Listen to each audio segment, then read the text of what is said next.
Alhamdulillah, we're sitting with Imam Zaid, who's again one of the most respected and influential Muslim scholars in the West. And again, as an American Muslim who came of age during the civil rights struggle.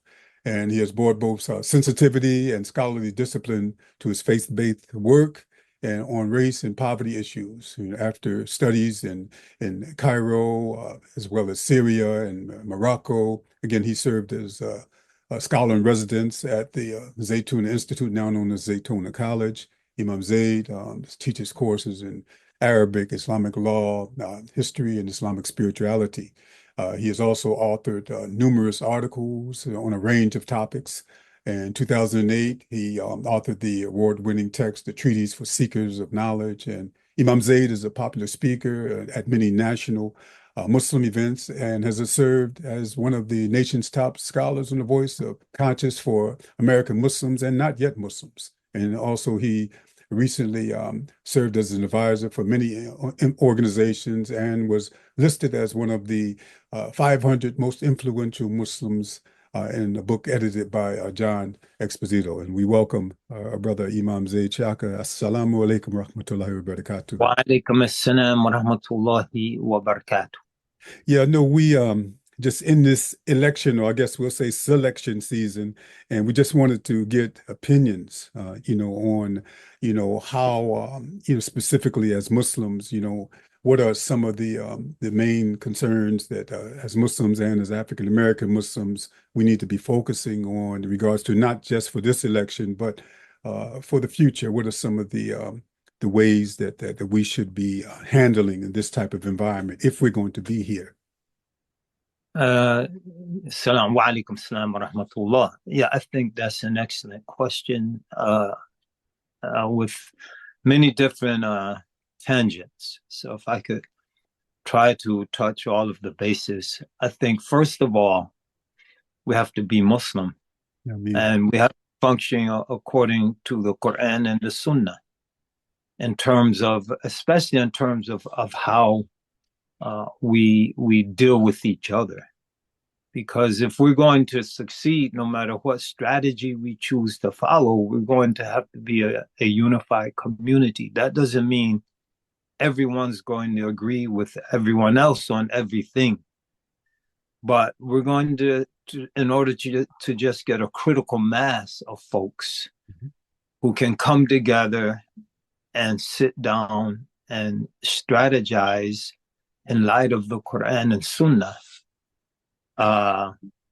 If we can't do that, it's going to be, as they say, a hot time in the old town, as they say, because, look at the possible scenarios you have right now. You have potentially, you have Trump coming to power, and people argue about the good or bad of Trump. But I think what can't be argued is that Trump supports a white nationalist agenda, and I think that's clear from the associations he's made. That's clear from his championing Viktor Orban's in Hungary. That's clear from him inviting in the past Kurt Wilders to his rallies, one of the leaders of white nationalism in Europe. And so the implications of that alone for Muslims, especially with some of the authoritarian proclivities that Mr. Trump has displayed, that's a potentially very, very dangerous situation for Muslims.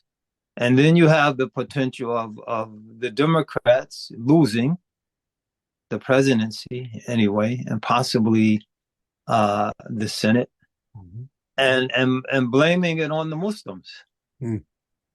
Like, I'm not saying the Muslims owe the Democrats anything, but I'm saying we have a scenario. So we have a possible scenario where both of the major parties could be in a situation or position to really look negatively upon the Muslims, and as a result, engage in policies rhetoric and create a climate that can become very dangerous. And if as Muslims we aren't unified and we're not able to face the various challenges that might confront us in light of the Quran and Sunnah. And I keep emphasizing that because we compromise. We say we're going to vote for the lesser of two evils. And I'm not condemning people who say that. They have their reasoning. But it involves a compromise, you know. There's a lot of very positive things with the Green Party, Dr. Jill Stein and Dr. Bilal Ware, and especially in terms of their strident, principled opposition to the military-industrial complex, and one of its many misadventures currently in Gaza, expanding to the West Bank, expanding now to Lebanon, possibly to Iran. But that's the tip of the iceberg. You know, if the Israelis have killed 20,000 Palestinian children, which in terms of, especially in Gaza, it's a small area. You know, it could fit into greater Atlanta. Mm. Can you imagine 20,000 children being killed in Greater Atlanta? So I in no way, shape, or form want to diminish the magnitude of that genocidal crime. But the United States killed 1 million children in Iraq. Right. You know, halfway through the second regime in 1997, Madeleine Albright admitted to half a million kids, and it was worth it. It was worth it. Then that's halfway through the sanctions regime. Now you go all the way up to the invasion, the so-called shock and awe, and there's another 500,000. So we killed 1 million children in Iraq, the United States. So, and it's all of those deaths, whether they're in Gaza, whether they're in Iraq, whether they're in Afghanistan, whether they're in Somalia, wherever they are, they can be laid at the feet of the military-industrial complex. And so Dr. Stein and Dr. Bilal Ware have taken a very strong, strident, and principled stand against that. But for Muslims to support them, we're compromising. We're compromising on the LGBTQ AIP plus front. So people might say, well, that's the trade-off is worth it. So I'm not here to argue that. I'm here to just say we're compromising because the Quran and Sunnah let us know that we don't support those particular lifestyles. We don't endorse bullying. You know, I'm for anti-bullying policies in schools and the public as they benefit people of the LGBTQIAP plus affiliations. No one should be bullied. No one should be because of who they are, what they stand for. But we have to understand haram is haram. No. And treat things like a buffet. Yeah, exactly. So in any case, we're compromising. And so in order for us as Muslims, and again, I completely understand the rationale for people that might support whoever they support. And I'm not here to condemn anyone, and I'm not here to advocate a particular position. I'm here to say that if we're going to move forward as a community, then a critical mass of us have to be committed to not compromising our principles at all. And that means a critical mass of us have to be committed to establishing our own political party. And based on our principles, and it doesn't have to be called the American Muslim Party, but AMP is taken anyway by American Muslims for Palestine. It could be the Justice and Unity Party. And there are a lot of people who aren't Muslims who would support what we put out there. The allies. Exactly. So we have to, and then once we do that, and this is hard work. I'm not romanticizing, fantasizing. or trying to belittle what that would take to do. Because when something obviously has to be done and it hasn't been done yet, that means it's difficult. Mm-hmm. It's obvious. That means it's difficult. And so but we have to do it because right now we're in a sense we're bargaining with the political system as individuals or as small groups. So we know what makes unions strong and what has led to the many victories that unions have accomplished recently is collective bargaining. Right. Is so the larger our collectivity, the more effectively we can bargain with the political system. Mm-hmm. So right now we're fragmented. I don't think anyone would deny that. Mm-hmm. We're fragmented. And so our ability to bargain with the system is minimized. Mm-hmm. And we make at best we make very limited incremental gains rather, because essentially we neutralize each other. No. If hypothetically speaking, this is a hypothetical. It's not reality, but I'm just trying to make a point. If 1/3 of us are for the Green Party in this current election, and 1/3 of us are for Kamala Harris, and 1/3 of us are for Trump, we've neutralized each other's effectiveness. Mm-hmm. So if we can come together and bring those 3/3 together, and then the whole can approach all three groups and say, this is what we as Muslims demand from the system. And we make realistic demands. We're not going, we demand khilafah, unrealistic. Mm-hmm. Well, we make realistic demands. Incremental demand.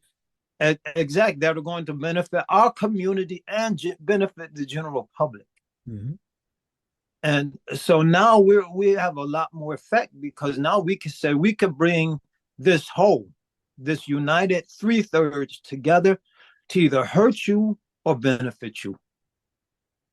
Mm-hmm. And we do that starting at the local level. I think a big mistake we make as a community is every 4 years we get riled up when there's a federal election.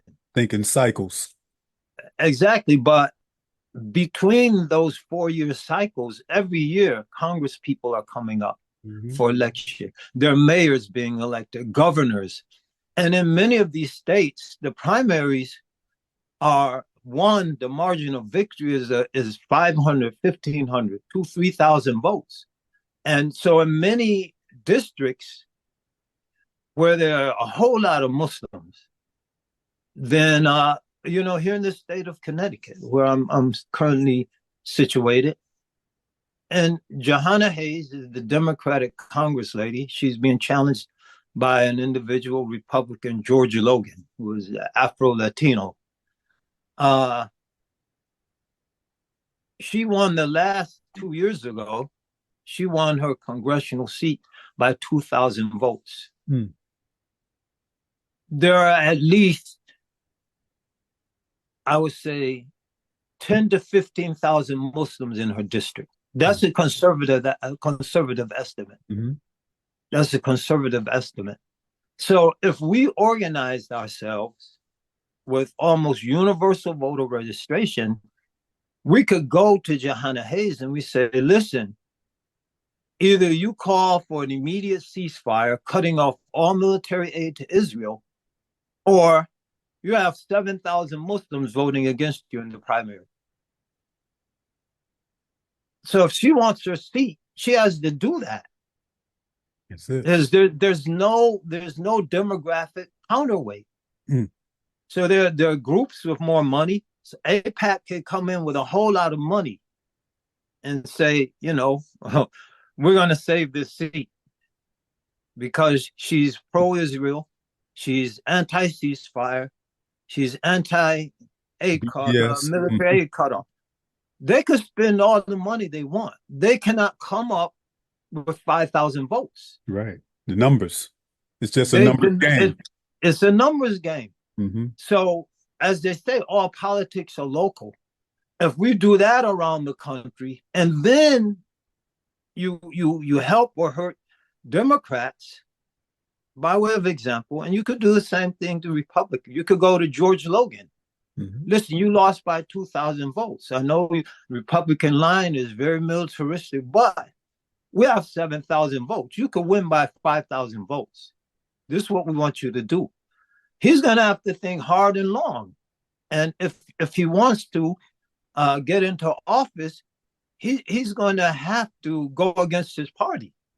Mm-hmm. We're going to say, my part, I already lost by 2,000 last time. If these people are going to vote against me, I'm going to lose by 9,000 this time. So I could take those 7,000 votes and I can go and even as an independent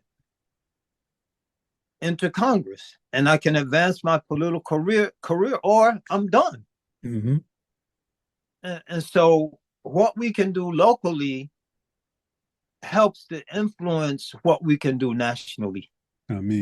But if we're not doing anything locally, and then every 4 years we try to do something nationally, we're just going to be frustrated. You know, we've been Muslim for a long time, and we've been demonstrating for a long time. Marching. We've been, voting for the lesser of two evils for a long time. We've been compromising. We've been compromising our principles for a long time. So at a certain point, we're going to have to start doing things differently. Mm-hmm. And otherwise we're insane by Einstein's definition, right? To continue to do the same thing over and over and expect different results. Mm-hmm. That's Einstein's definition of insanity. And so we're doing the same thing and we're not going to get any different results. So we have some hard work ahead of us. But as I said, the foundation is number one, our unity. And our unity is predicated on our love. Mm-hmm. Like we have to love each other. Right? You have been affiliated with the community of Imam Jamil there in Atlanta. What brought the brothers together? They loved the Imam. No. Right? So people migrating from all over the country because they love the Imam. They love Imam Jamil. Mm-hmm. And so a lot of work got done and a lot of people came together because of the love that they shared. And that's critically important. We know love, our mutual love is a condition for us entering paradise. Ameen. لا تدخلون الجنة حتى تؤمنوا ولا تؤمنوا حتى تحابوا أفلا أدلكم. And we'll stop there in the interest of time. You will not enter paradise until you truly believe, and you will not truly believe until you love one another. Ameen. And when we love one another, we're not going to do things to alienate each other. We're not going to do things to undercut and undermine each other. That love will keep us together. And so the unity is predicated on the mutual love. مثل المؤمنين في تودهم وتراحمهم وتعاطفهم مثل الجسد. The likeness of the believers in the mutual love, the mutual mercy that they share with each other, and the emotional bonds that connect them is like a single body.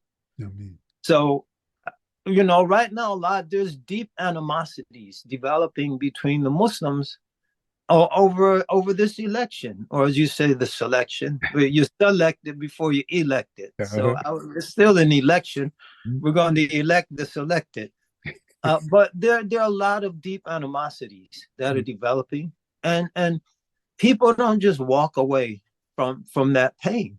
Like, you hurt me, I can forgive, but sometimes I don't forget. And holding on to those memories, I began to erect barriers and put up barriers that prevent me from really coming together with my brothers and sisters. We have to tear those barriers down and build for the future. So I think that's the challenge before us.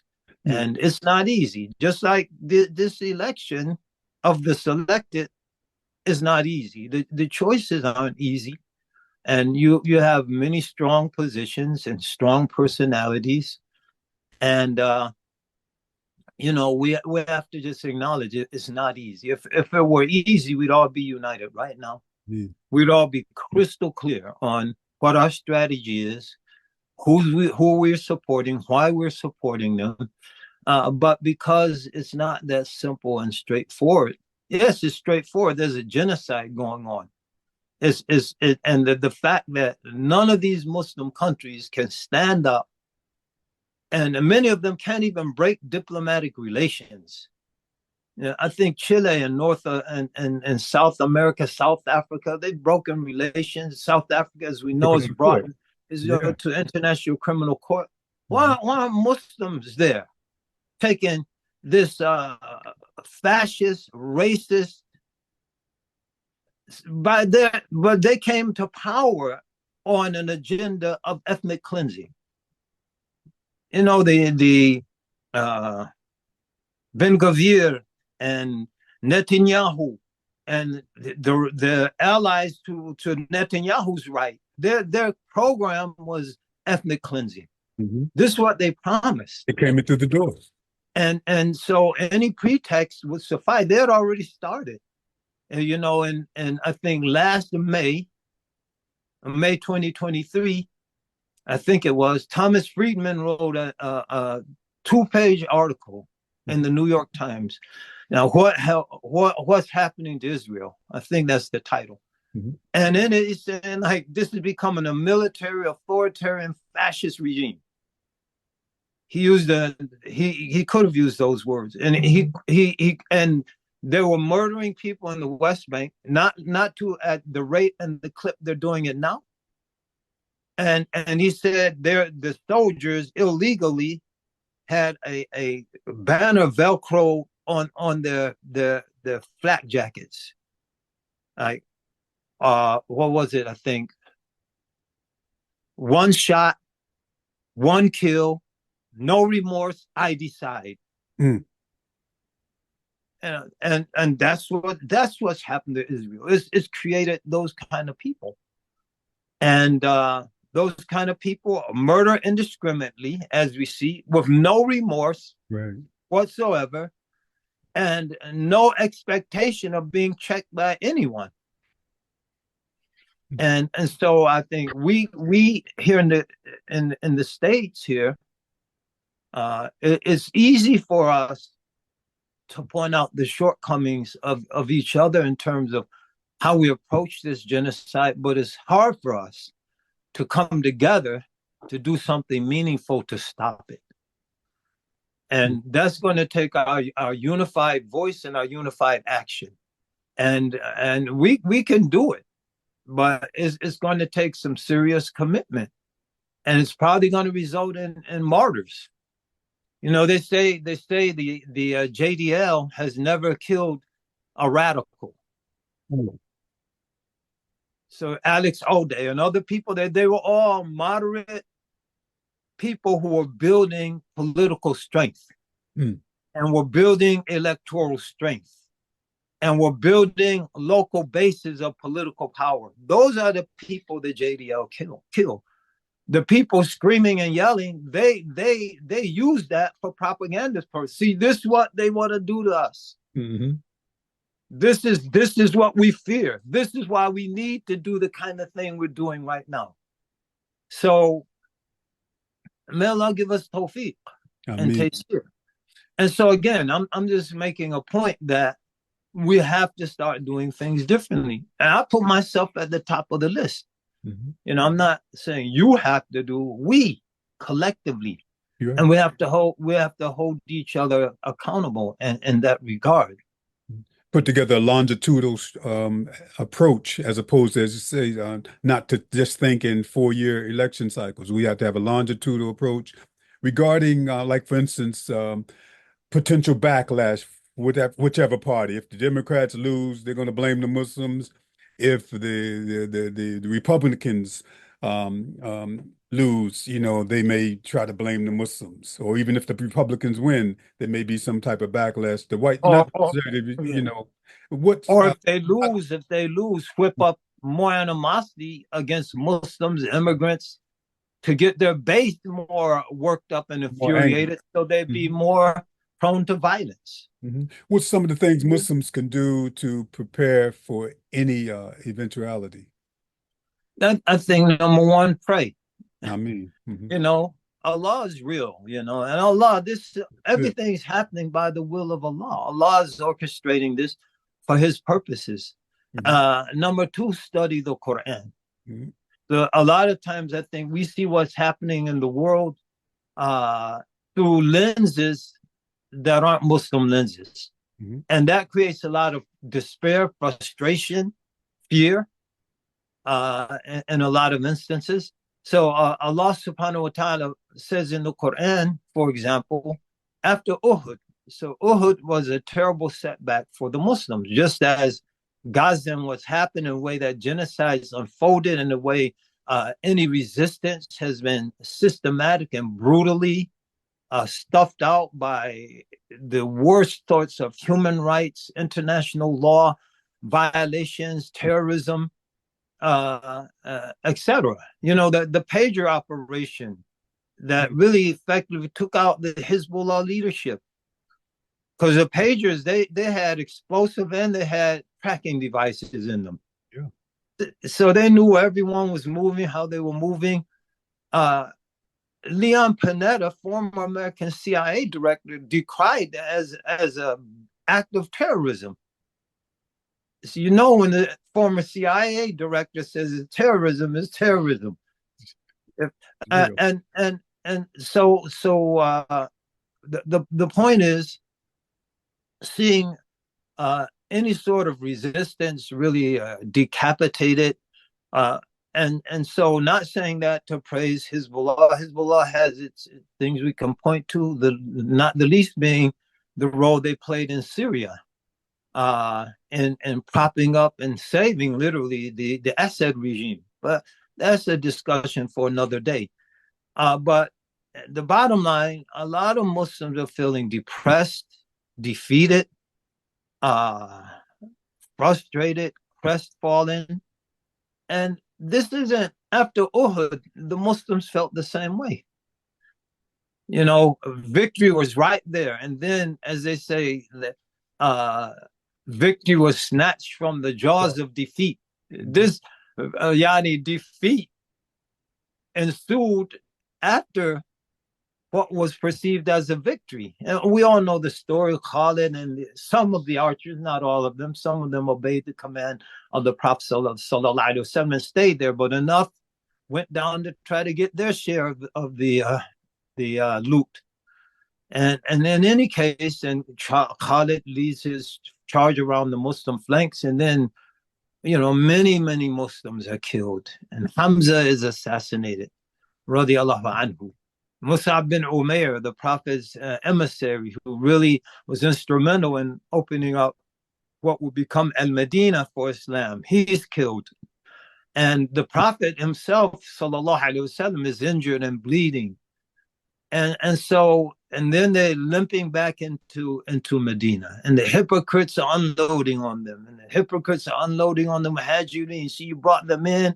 Now look at all this killing and death and destruction. And so it was a downtime. And then what did Allah reveal? وَلَا تَهِنُوا وَلَا تَحْزَنُوا وَأَنْتُمُ الْأَعْلَوْنَ إِن كُنتُم مُؤْمِنِينَ. Don't be weakened, don't be saddened while you are uppermost, while you are victorious, and if indeed you are believers. And so emphasizing like victory isn't physical defeat. Victory is moral and psychological defeat.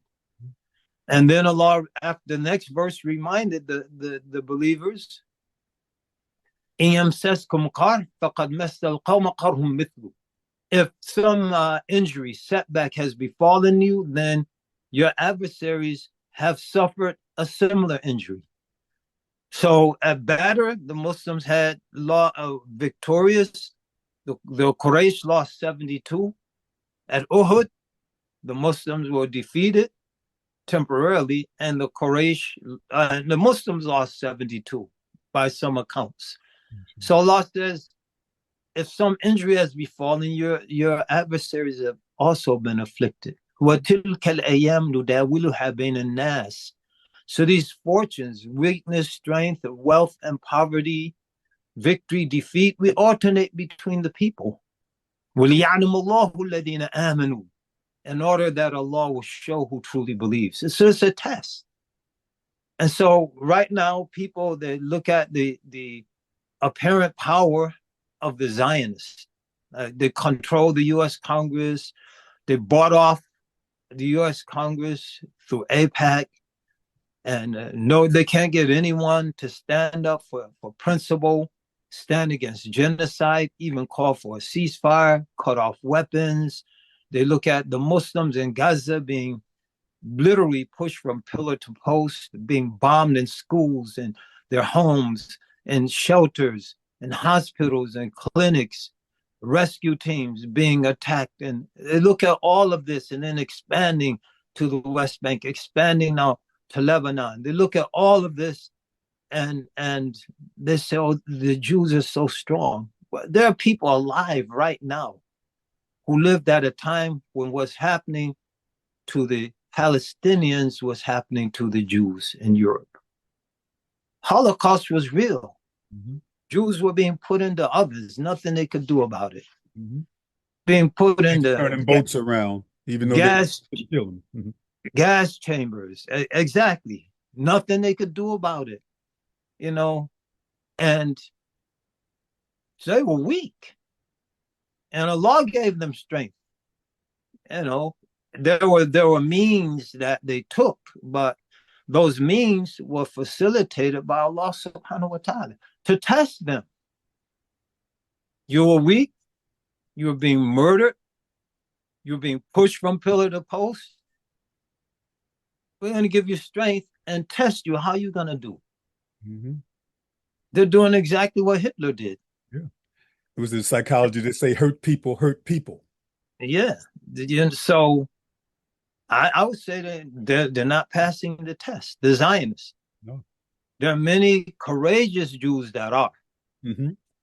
Those young and old, you know, taking over the Congress, shutting down Grand Central Station on more than one occasion, shutting down, blocking off Wall Street. You know, it's not business as usual, and involved in many of these student encampments all over the country, along with the Muslim students. So there are those who are speaking out, those who are at the kibbutzim that were involved in October 7th, saying, no, not in our name. You're not going to commit this genocide and murder in our name. Yes, my parents were killed. Whatever happened. And we know there's a lot to be examined on the whole October 7th thing. The systematic use of rape chronicled by the New York Times. This story is a near fabrication. Mm-hmm. You know, and the one of the lead researchers is an agent of the Israeli government. And anyway, those things are stories for another time. But the point being, there are a lot of Jews who are opposing what's going on. But there are others who didn't learn the lesson and are not using the power to be merciful, to be just, to consider their own history. And so a time is going to come. Weakness is going to come, just like the Muslims are weak now. The Muslims are strong. Mm-hmm. Did we pass the test when we were strong? There are a lot of things we could question. And one day the Muslims are going to be strong. So are we going to be like the Zionists right now? You know, okay, we remember Gaza. Mm-hmm. We remember what y'all did, what you did. You know, now it's our turn. Are we going to be like the Prophet sallallahu alaihi wasallam on the day of the conquest of Mecca, coming humbly with his head down on the neck of his mount? You're free. Mm-hmm. The orchestrators of the campaigns, Abu Sufyan and Hind, two of the main instigators of the campaigns against them that led to Uhud and Khandaq. And many of these encounters, what did the Prophet say, sallallahu alaihi wasallam? Whoever goes into Abu Sufyan's house is safe. Hmm. He made the house of one of his main enemies a sanctuary for people. Hmm. So it was generally a bloodless conquest. That's our real model, not role model. Exactly, and there was no vindictiveness. There was no vengeance. It was just you're free. You're free. And so we're going to be tested. May Allah give us tawfiq. Ameen. And here my battery's running down. So may Allah give us tawfiq to make things easy for us. As they say, yawmun laka wa yawmun alayka, a day in your favor and a day against you. So to summarize, I would say, as we look towards the future after this election, no matter how it goes, I think it's absolutely incumbent upon us to do our very best to create our own political power, our party. And to do that, couple with that, to work to have as near as universal voter registration as we can get as Muslims. Because, you'll see, I know communities where 3,000-4,000 people attend Eid prayer and 10-12 people actually go out to vote.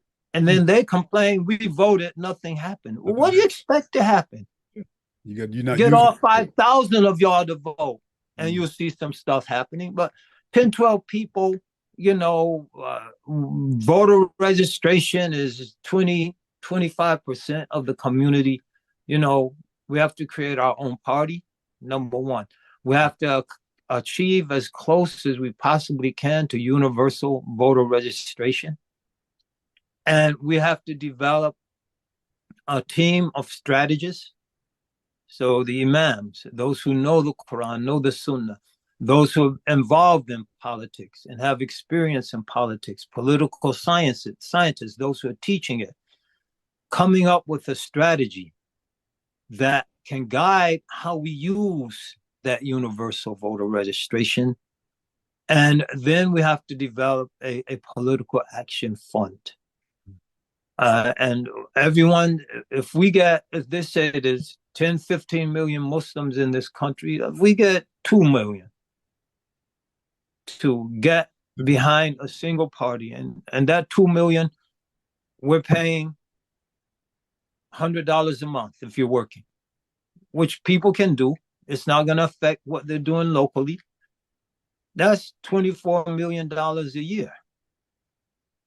And now we can begin to effectively and meaningfully engage the system. If we don't do those three things, develop our own party, get as close as we can to universal voter registration. 4 things: develop a team of strategists to guide how we use those votes, and then build a political action fund. So we're not, again, every 4 years scrambling to raise money to support this, that, or the other party. We already have our fund. Mm-hmm. We have our, I don't want to use the word, but since you did. Peace chest. We have our war chest. We have our war chest. And then finally, we have to develop accountability to our leadership. Mm-hmm. Who's that? Miles said that politics are a war without weapons, and war is politics with weapons. Yeah, that's it. Or Van Clausewitz, war is an extension of politics by other means. Mm-hmm. So we those are things we have to do, and then finally, an accountability to leadership. We mentioned the example of the Jama'ah of Imam Jamil. Imam Jamil was out and free, and he's still leader of the community. Say, we strategized, we consulted. This is who we're voting for. That's who the community is voting for. Imam Warthaddin Muhammad, rahimahullah, when he was alive, the brothers and sisters, this is who we voting for. Mm-hmm. And people are responsive to their leadership.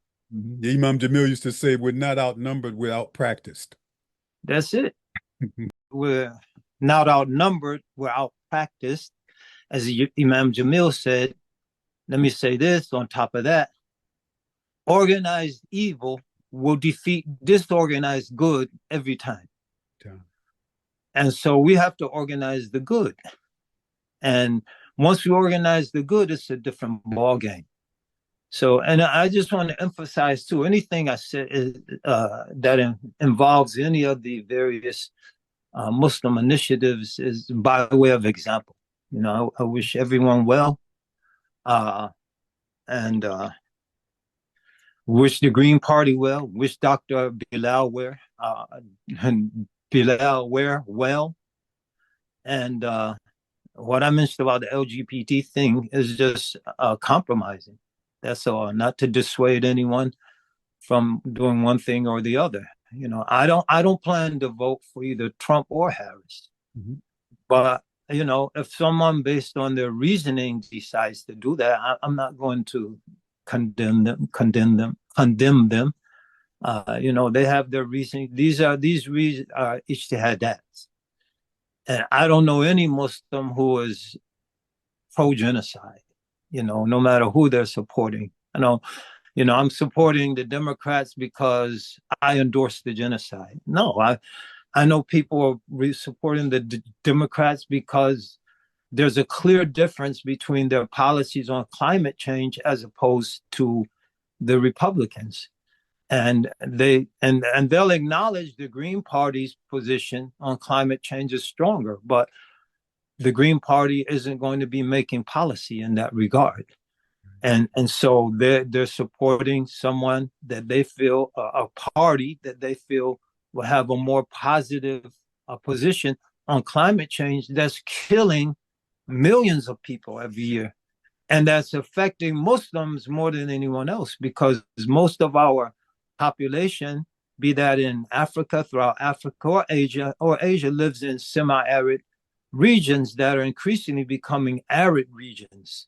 Like there's a 6-year drought now in Morocco. The surface water is almost gone. The aquifers are drying up. The wells are drying up. And so they feel that for them to support a party that's going to have a significantly more positive policy impact on climate is the reason they're voting for the Democrats, not because they're supporting genocide or anything of that nature. And so again, I just say that the whole platform. Exactly. I'm just saying, like, I in 2020, I didn't vote for Trump or Biden. Mm-hmm. I morally couldn't do that. There was no genocide going on. But now in 2024, where there is a genocide, and someone does decide for whatever reason, that's between them and Allah subhanahu wa ta'ala. I'm not one to judge them, because I'm just a fallible human being like them. I mean, trying to figure all this out. What message for the youth would you give? Because they're standing on our shoulders, and they're going into this next. You know, we're closer to the grave than the cradle. That's it. Yeah, we're reminded of that every day. Man, I'm out there trying to do diamond push-ups. Man, my shoulder went out, and man, I'm in pain. Can't use my left arm hardly. I said, man, I'm not 20, 30 years old, man. I gotta let them diamond push-ups go. And I said, I'm not doing no more, because that's the second time my shoulder went up doing push-ups. And I'm not telling me I gotta let them go. Mm-hmm. So yeah. So I would say to the young people, you know, number one, try to build your affair on this deen. Mm-hmm. Because there are a lot of influences that many of our young, perhaps not most, and definitely not all, but many are influenced by. And so you have figures like Foucault have more influence on the worldview of a lot of young Muslims than Rasulullah sallallahu alaihi wasallam. The worldview, how we see reality and how we situate ourselves in reality. You have some more influenced by ideas like intersectionality. And so intersectionality and this grid of assessing the interconnected realities of the lives of oppressed people and marginalized people determines my allyship. Mm-hmm. And not the wilaya of Allah subhanahu wa ta'ala. Mm-hmm. And so I think it is very important for our young people to really to study and to try to understand reality through the lens of the Quran and the Sunnah, because other things are going to, even if they yield short-term benefit, will yield long-term loss. And then finally, to the young people, having said that, don't allow anyone to destroy your political imagination. Dream of a better world, because there are a lot of forces, and this is what's happening to Muslims. Like, Islam has nothing to offer the world. And you have a lot of Muslims, particularly in some Muslim societies. I won't say which, but you have people going on the news in Muslim majority countries, overwhelmingly Muslim majority countries, and saying repeating a trope of vicious enemies of Islam, that not all Muslims are terrorists, but all terrorists are Muslims. There's a news anchor and a popular show in the Muslim world who said that. There is an embrace of a certain worldview that led to a Muslim uttering those words and repeating that trope. It's parroting. So I think exactly parroting that. So it's very important for our young people to see the world through Muslim eyes, and not to let anyone dissuade you from I got mixed myself up. But the bottom line was, all that's happening to make Muslims think we have nothing to offer the world. They just think we're a bunch of terrorists and we're just advocates of violence. And so that person, that news anchor who said that, believes, we don't have anything to offer the world. So the best we can do is to become a cheap imitation of the West. And they want our young people, and old people for that matter, that we're weak and helpless. Look, no one can help Gaza. I can't do anything. People are getting frustrated, going into depression, becoming suicidal because of that. No, you see yourself as strong. You just see yourself as the cutting edge, the breaking dawn of a new and better day for this ummah and for this world. We became Muslim. Why did we convert? Like, we're gonna get this justice through Islam. The Panthers failed, the various movements failed, the secular movements failed. So we're gonna pick up the banner of Islam and get the justice. We're gonna pick up the banner of Islam and achieve equality. We're gonna pick up the banner of Islam and create a more just society. That's what fueled us. And so young people be fueled by a vision of a better world. And this is the best of Fukuyama. This is the best we can do. Free market, liberal capitalism. He's probably having second thoughts now.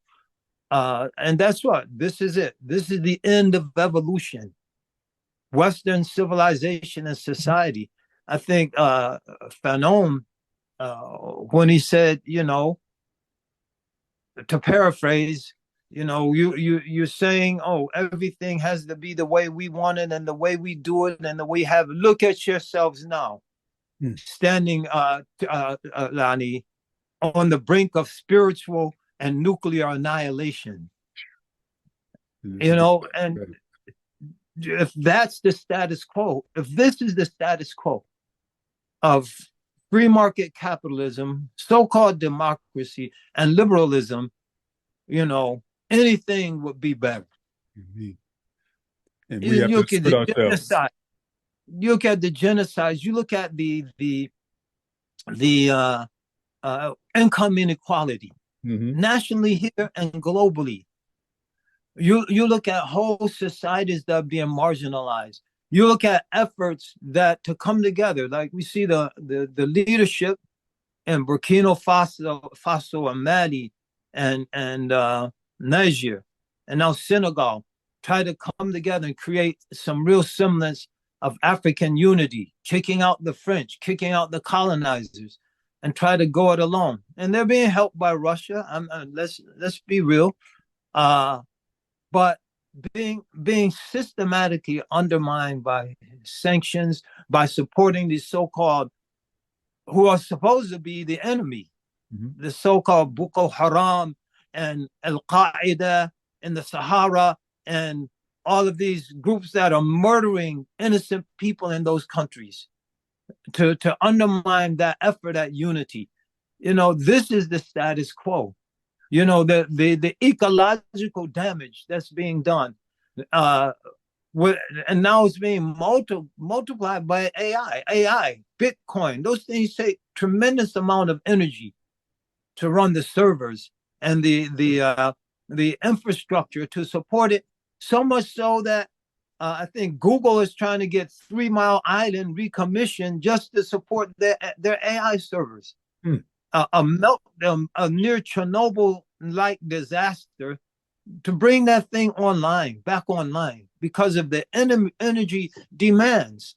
As I don't know how the weather is in Atlanta, it was 80 degrees this week at the end of October Hmm. up in the Northeast. Uh-huh. Yeah, if people can't see what's happening, you know, Stevie and Wonder and, could see and it. the droughts, the floods, the hurricanes, and the increasing intensity of all these events, the thousand once in 1,000 year weather event happening every year now.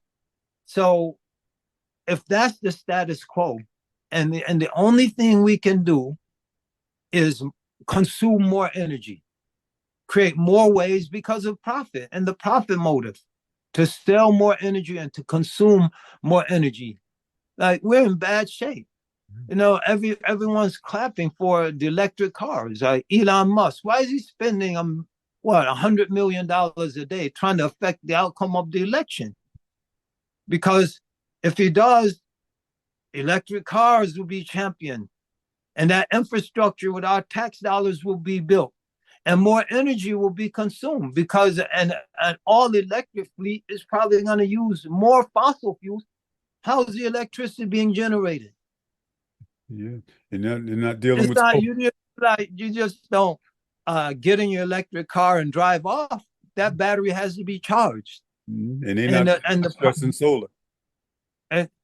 exactly, and so that battery is being charged by fossil fuel plants, Hmm.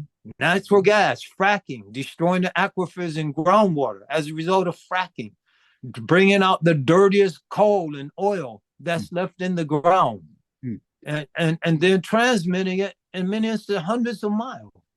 And the second law of thermodynamics, as that the law of entropy, that energy dissipates. So what you send out from the coal-fired station or the natural gas-fired station is not what you receive when you plug it in at your. Some of that energy is dissipated. So in the end, you might be using far more fossil fuels than if you didn't have the electric car fleet, to say nothing of the lithium mining and the damage that does to the environment. Yeah, And cancel so, it out.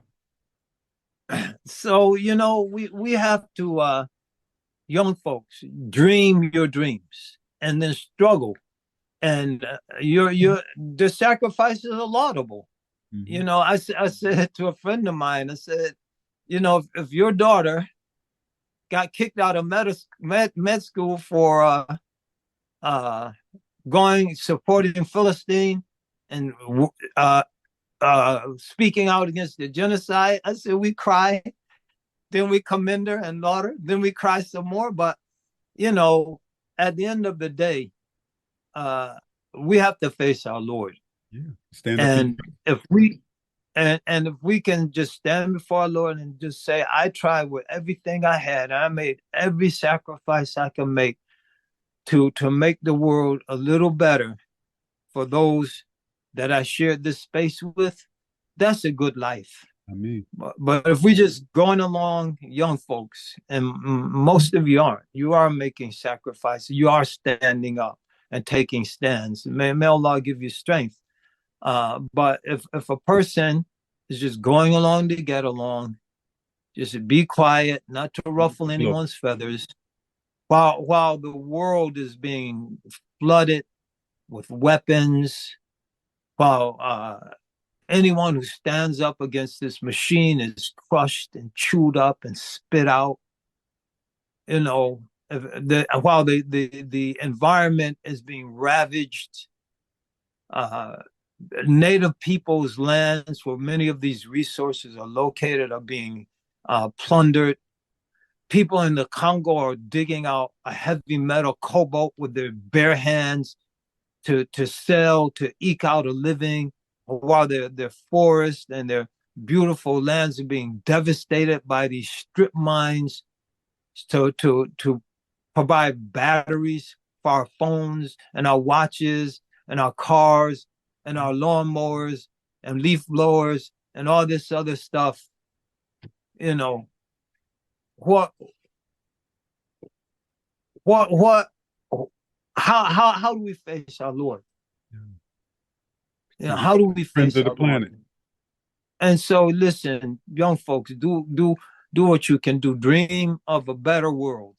Dream of a world where now we need global cooperation. The status quo is based on separation between people and division between people. The war machine in this country, if there's no wars, they're out of business. They have to sell these weapons. And to sell these weapons, they have to have people opposing each other. And at one point in time in Iraq, the Iraqi central government had American weapons. ISIS had American weapons. The Kurds had American weapons.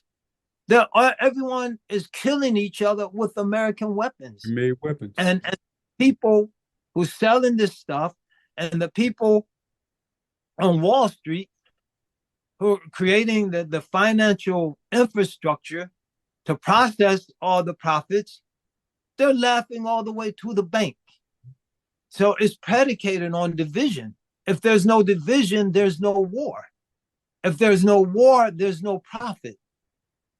Our future and our success as a human species, our success as an ummah, the ummah of Muhammad sallallahu alaihi wasallam, is predicated on unity. Is predicated on unity. And that's the reflection of Tawheed, the oneness of Allah, translated into the oneness of this ummah. And the status quo is predicated on takfir. If the unity is Tawheed, then the multiplicity of differing forces is takfir, greater and greater amounts of division. And that's the program of shaitan. Tawheed is the program of Allah. Takfir is the program of shaitan. But يعني فيتعلمون منهما ما يفرقون به بين المرء وزوجه. The Satan and his dupes learned from the two angels at Babel, Harut and Marut, that which sows division between a man and his woman. And that's emblematic of the division that Shaitan wants to sow between human beings, so that the status quo of war, of murder, of genocide can perpetuate itself. And as Muslims, our job is to stop it.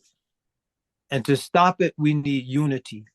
And to have unity, as we said earlier, we have to have love, because division is predicated on hatred. How does he get the man and woman, get them hating each other? Arguments become so intense and so severe they can't stay together. These nations hate each other so much that they'll gladly destroy each other.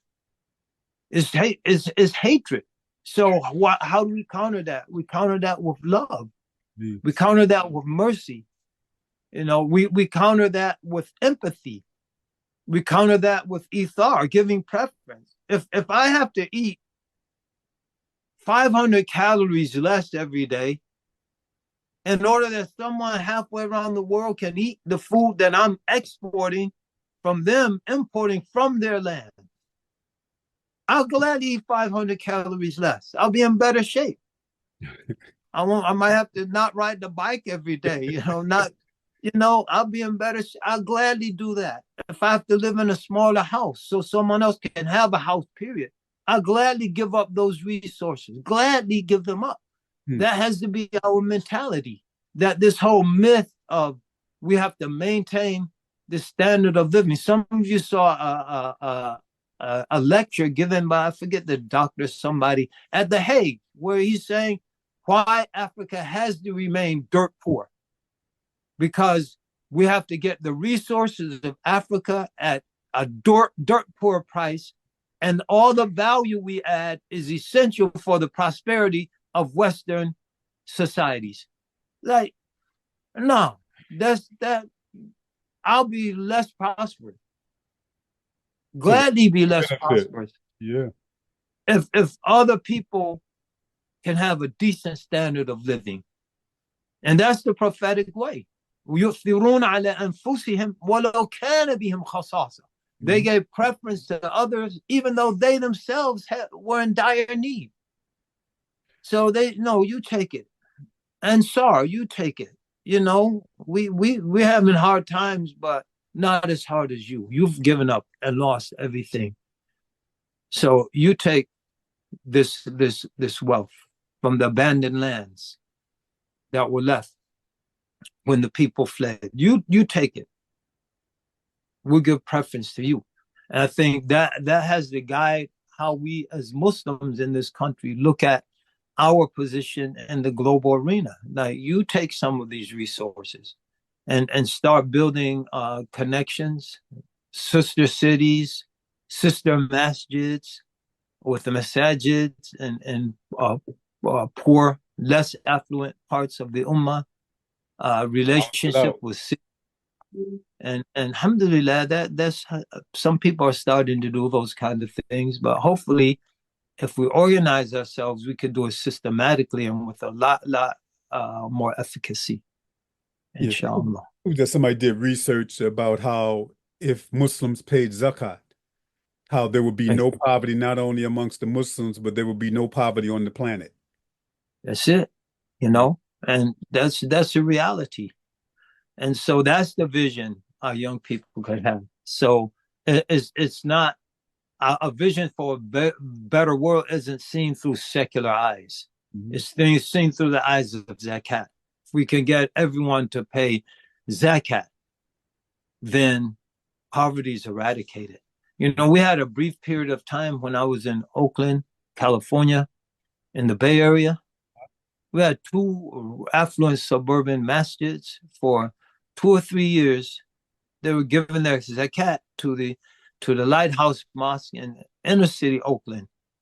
And during that time, I think we gave away about $300,000 in zakat.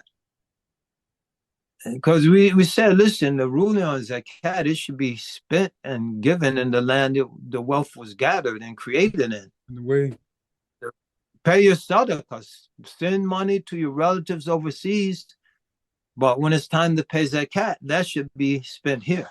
And in those communities, there weren't many people to receive it, so it was sent to the inner cities. So if we just started here with a program like that, not only will we see a lot of poverty addressed, we see a lot of brotherhood and sisterhood in areas where there's tension, like, oh, these immigrants, I went to masjid and they looked at me like I was a Martian or something, and it was so tense. And break all that down. Like, we have loving relationships because there's goodness on both sides of that relationship.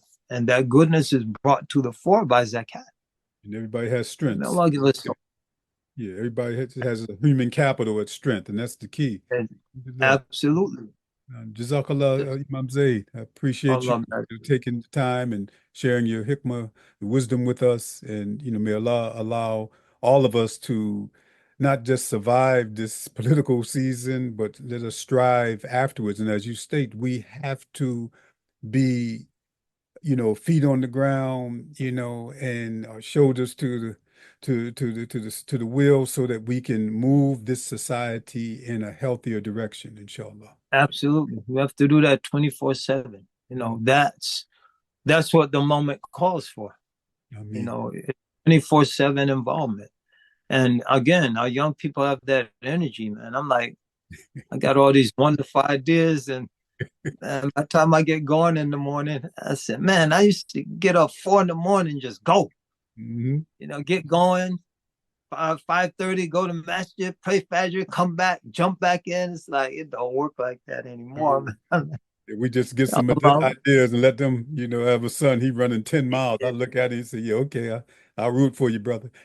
Yeah, bro, we there though. We there. And I think it's very final advice for the youth, like, take advantage of your elders who've been around the block and have dreamed the same dreams that you're dreaming for a better world, have, fought many of the same struggles. Because they haven't, when I converted in 1977. 1978, Israel invaded southern Lebanon. It was a big crime. We out there demonstrating, protesting. We had South Africa in the 80s, and the whole divestment movement. And the campuses were alive and with that issue. And then we've been through the repeated cycles of then the genocide in Bosnia, early 90s, the Rwandan genocide, where the Muslims played a heroic role. And this is documented. Yeah. The Muslims came between the Hutus and the Tutsis and said, listen, all of y'all can come in to have shelter in the masjid. I don't care who, come into my home. And, the Muslims played a very heroic role in that genocide. Then we had, the repeated campaigns, the bombing of Grenada, the bombing of Panama City, allegedly for one man, Noriega, burned down half of the city to get one man, Manuel Noriega, who was a CIA operative. Yeah. He went rogue and started trying to do something for his people. And so when Maurice Bishop in Grenada, the bombing of Libya, just to kill Gaddafi, bombing his tent, and just on and on. And then the Desert Storm, and then the subsequent continuous bombing of Iraq until the next invasion of Iraq. The operation in Afghanistan, and so, which was supposed to be the good war, like World War II, until the Soviets left. And then, successive involvement in undermining this or that government. You see the hypocrisy and the claim that the whole destruction of Afghanistan beginning in 2001, after 9/11, the harboring bin Laden, was to oust the Taliban. So the Taliban is ousted, then we make a deal with the Taliban, put them back in power, which means what? All those people died for nothing. And it's all but those getting those contracts for all the weapons that were used, and all those contracts for the hospitals and roads and schools that were never built, they're laughing all the way to the bank. So we've been through it, and for a lifetime. And so, we could help you negotiate things if you choose. And if you choose not to, consult us or listen to us, not to tell you what to do, but to help you to possibly do it better and easier, then we're praying for you. You have our prayers. It's not like, oh, they don't want to listen to us, man, and forget them. Mhm.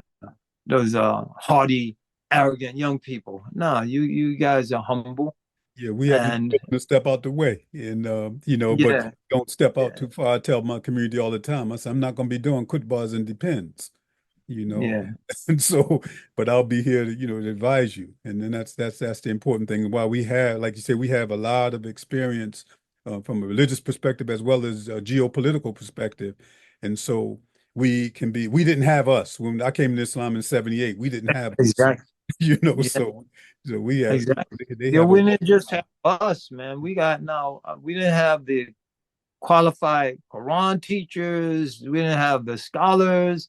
We didn't have the go on YouTube and learn your salah.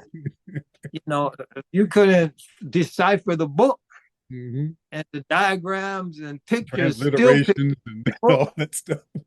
you had to wait till someone came through who actually know how to do it. Mhm. Now you just go on YouTube, they're walking you through it, telling you this way, vocalizing, perfect tajweed, the whole nine. I mean, So may Allah bless our young people, may Allah bless our sisters. Sisters have really sacrificed mightily for this community, and their sacrifices should never be bemeaned or underestimated or belittled. We know many heroic stories mhm. that we can tell concerning our sisters who have been there every step of the way in many of our communities, holding it down, in fact, in a lot of our communities. So may Allah bless our sisters, bless our elders, those who came before us and still are still around and still fighting the good fight in various capacities. May Allah bless our young people. May Allah Ta'ala bless our brothers and sisters in places like Gaza where they're being tested with physical survival. And may Allah bless them to continue to hold on to their faith and to realize, may Allah bless them to realize how inspirational they are when we see them under the circumstances they're in, holding on to their faith. And it's bringing people to Islam. Yeah. This wave of conversion since this whole crisis started in its new iteration in Palestine is bringing. I've never seen so many converts. Alhamdulillah. And the I know people, a lot. people see in the faith. They see in the faith that these people are holding on. Lady lost her two children, and this one European American saw that, and she said, "I would be angry at God if that happened to me." But she saw that this woman is still calling on Allah. Brought this woman to Islam. Yeah, no, I heard that story, and Mhm. I heard she was in Alabama, in the heart of the Bible Belt, Mm. and being inspired by the Quran, because that's the source of the strength of those people in Gaza. Yeah, I heard that story, and so and others. I was blessed last Sunday evening to briefly be on the stage with Sister Megan Rice, Mm. the sister from TikTok, Yeah. who was inspired like the Gaza. How these people have this strength Mm. and bam, no, they're Muslim. Oh, what's their Bible? They don't read the Bible. They read the Quran. Let me get a Quran. Reads the translation. Starts a page on TikTok. Gets 5,000 people reading Quran with her, and she takes Shahada. Inshallah. And now she's mashallah Muslim. She's studying. Like you listening to her, you say, man, this is the studying, you know. And she's one of a whole lot. Alhamdulillah. She's one of a whole lot. And they have their challenges as converts. So alhamdulillah, Allah is doing some very positive things in the world. We said in alam shahada, in the visible world, Ameen. and things are happening in the unseen world, alam al-ghaib, that are setting the stage for even bigger things in the seen world. Allah says, وَكَانَ حَقًّا عَلَيْنَا نَصْرُ الْمُؤْمِنِينَ. that we've made it a right upon ourselves. We can't impose a right on Allah, but Allah imposed the right on himself that he's going to assist the believers. Ameen. And so Allah's word is true. And so there's some exciting things coming. They're going to take their challenges and sacrifices. But if we can rise up to those challenges before we exit this plane, inshallah, we'll help to cultivate the seeds that are already planted and nurture them so that they become mighty trees. And we'll plant a few more seeds ourselves before we exit, inshallah. Because no matter which way the political winds blow, we hold fast to the rope of Allah subhanahu wa ta'ala. Ameen, ameen, ameen. And at the end of the day, you know, we know this is the world, this is the dunya, and the dunya is the abode of tests, trials, and tribulations. I think this is another advice we can give our young folks. You know, you're going to be tested and tried, you know, and that's the nature of the world. Don't think that the world is a utopia. You know, don't think that we're going to establish some perfect society here. Every utopian vision that has been put forth by humans has ended in a disaster. And that includes Muslims on the whole ISIS Khilafah. This was all a utopian vision that we're going to create the Khilafah and it's going to be the ideal state, and disaster. A disaster. And so we have a pragmatic vision. Inshallah, we can create political situations that are better, that are more just. But perfect justice is for Allah, and perfect justice is in the next life. Ameen. Not in this one. But we can have more justice. We can have more equality. You know, we're all going to be equal when we stand before Allah subhanahu wa ta'ala. You know, none of us is going to be benefited by our status, our money. Allah says those people who have a bad outcome, what do they say? My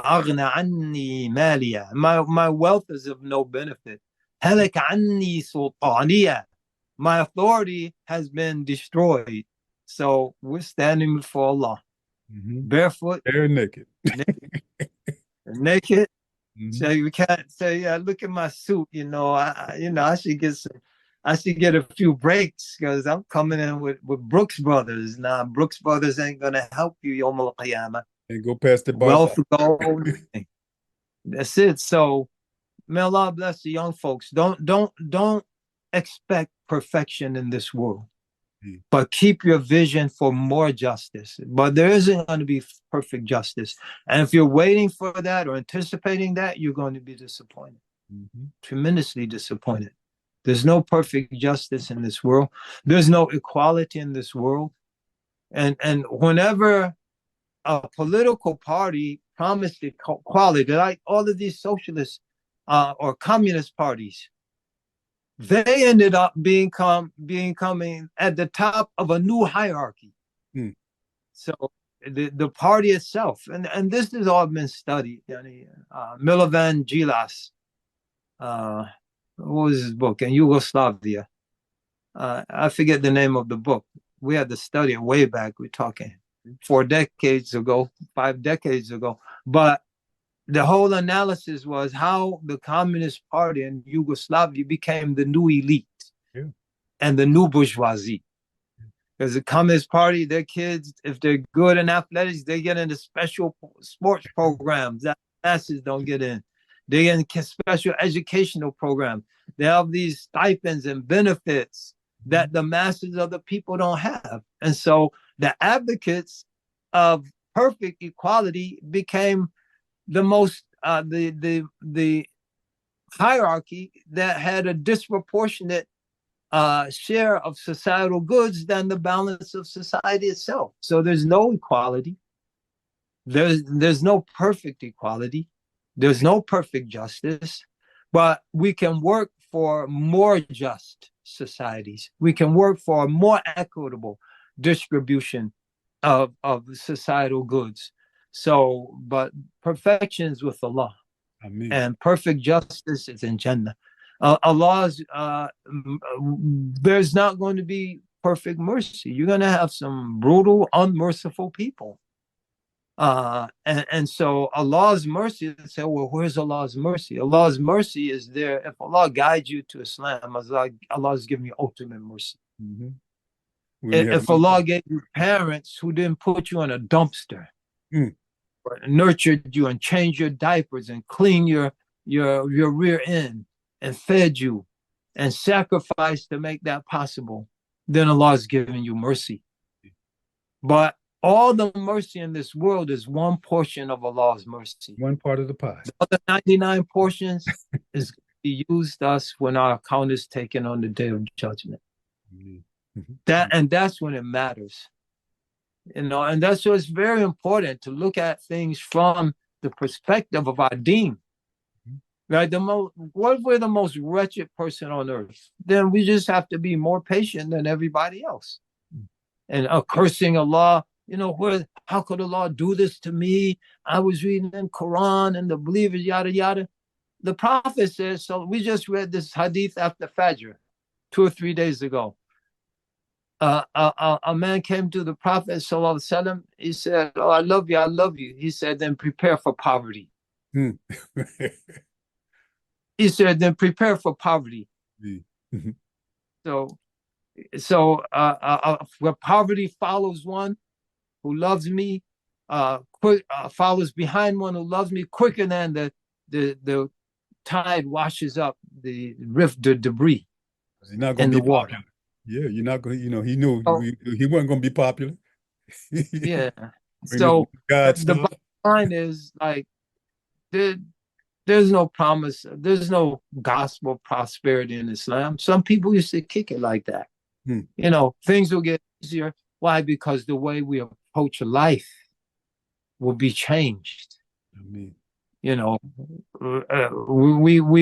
if we're impoverished, challenged with poverty at some time in our life, and we see ourselves being deprived and being the recipients of an unfair distribution of societal goods and services, and we become bitter, then that's one thing. But if we say this is an opportunity to thank Allah, because even though I don't have a car and I'm living in a shack and I have to ride a bike, I still have my life and I have my iman. And I thank Allah that I have shoes. I have to walk everywhere, but I have shoes. What about them people in other places who have to walk everywhere? They don't have any protection on their feet. I thank Allah. I thank Allah for my bicycle. Them people riding everywhere, they're piling up those calories. The heart is starting to get a little weak. And man, I'm in tip-top shape because, man, I'm riding this bike up hills. I'm burning off them excess calories. I thank Allah. So learn to thank Allah, and then you'll get increase. وَلَئِن شَكَرْتُمْ لَأَزِيدَنَّكُمْ. And that increase might not be a physical increase. That increase might come in appreciating more and more the blessings we do enjoy. And then realizing we don't need the excess. The Prophet prays, sallallahu alaihi wasallam, Ya Allah, make the livelihood, the sustenance of the Prophet sallallahu alaihi wasallam sufficient. So we just need sufficiency. Ameen. We don't need it. We say richness is not diamonds and gold, but richness is contentment in your soul. Allah, yeah. Richness is not diamond and gold, but richness is contentment in your soul.